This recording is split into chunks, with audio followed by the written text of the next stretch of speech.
एक बार एक बहुत बड़ा नेता एक साधु के छोटे से आश्रम में गया। वह साधु के बारे में बहुत सुना था, तो उसके मन में आया कि मैं एक बार जा करके देखता हूँ कि लोग उनकी इतनी तारीफ क्यों करते हैं। जब वह उस आश्रम में गया तो वहाँ पर एक छोटा सा कमरा था, जहाँ पर एक कालीन बिछा हुआ था। वहाँ पर कुछ लोग नीचे बैठे हुए थे और साधु जी के सामने बैठे हुए थे। कुछ सवाल जवाब चल रहा था। वह नेता उस आश्रम में आया और उस नेता के साथ में 4 बॉडीगार्ड भी थे, और उसकी यह आदत थी कि जहाँ पर वह जाता था लोग अपनी जगह से खड़े हो जाते थे और उसकी तरफ देखते थे, हाथ जोड़ते थे और सर झुकाते थे। लेकिन यहाँ पर कुछ भी नहीं हुआ और साधु व्यस्त होने के कारण उनकी तरफ देखा तक नहीं। तभी नेता को लगा यह मेरी बेइज्जती है, और वह इस बात से गुस्सा हो गया। नेता ने थोड़ा गुस्से से साधु की बात को बीच में काटते हुए कहा कि मैं आपसे कुछ कहना चाहता हूँ। साधु ने उसकी तरफ देखा और बोला, आप थोड़ी देर रुकिए, पहले मैं इनके सवाल का जवाब दे दूं, उसके बाद मैं आपसे बात करता हूँ। तब तक आप अगर चाहें तो बैठ सकते हैं। बस साधु का इतना कहना ही देरी था। नेता का चेहरा गुस्से से लाल हो गया और फिर उन्होंने अपना सारा गुस्सा उस साधु पर निकाल दिया। अभी तक वह नेता बहुत अमीर से आप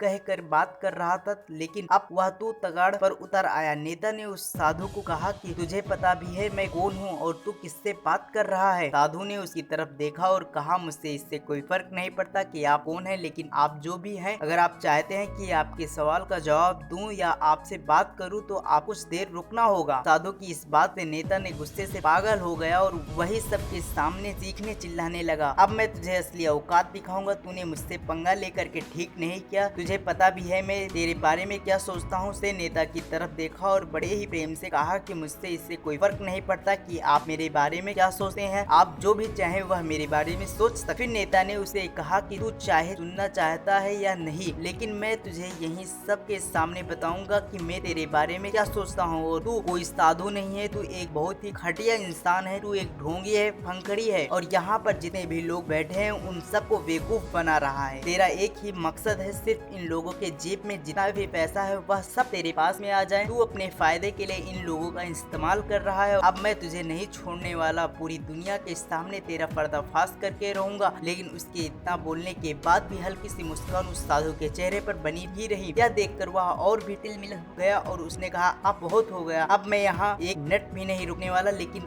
अभी भी तेरे पास मौका है, अगर मुझे से माफी मांगनी है या मुझसे कुछ कहना है तो कह सकता है। इतना सब होने के बाद भी साधु के चेहरे पर एक मुस्कान थी और वह बिल्कुल शांत था। और फिर साधु ने अपनी आंखें खोली और हाथ जोड़े और कहा, मुझसे आपसे कोई गिलवा शिकायत नहीं है, आपके लिए मेरे मन में कोई गलत ख्याल नहीं है। जो भी मेरे बारे में आपने कहा वह आपकी अपनी सोच है, तो मुझे आप में कोई भी बुराई नजर नहीं आती है। मुझे आप बहुत ही भले इंसान लग रहे हैं। और साधु ने इतना कहते ही नेताजी का दिमाग सातवें आसमान पर पहुंच गया। उसके चेहरे पर एक अजीब सी मुस्कान थी, क्योंकि उस साधु ने वही कहा जो बाकी सब लोग उस नेता को कहते हैं। और खुशी से उस आश्रम में अपने घर की तरफ चल गया और जाकर के अपने पिताजी के साथ में बैठ गया। उसके पिता ध्यान में थे। उन्होंने पूरी जिंदगी सिर्फ लोगों की सेवा करी और बदले में कुछ भी उम्मीद नहीं किया। जो थोड़ी देर बाद उन्होंने अपनी आंखें खोली और देखा अपने बेटे को अपने साथ बैठे हुए थे। उनके बेटे के चेहरे पर एक अजीब सी खुशी थी जो आज से पहले उन्होंने कभी नहीं देखी थी। फिर उसने एक एक करके सब कुछ बताया कि आज क्या हुआ, किस तरह से वह आश्रम गया और वहाँ पर क्या हुआ, उन्होंने क्या कहा और साधु जी ने क्या कहा। जब उसके पिता ने पूरी बात सुनी तो थोड़ा सा मुस्कुराए और अपने बेटे को देख करके बोला कि उन्होंने तुम्हारी तारीफ नहीं करी, क्योंकि उन्होंने वह नहीं कहा कि जो तुम हो, उन्होंने वह कहा कि जो वह खुद है। और तुमने भी जो कुछ उनको कहा वो नहीं वो है, बल्कि तुमने वह कहा जो तुम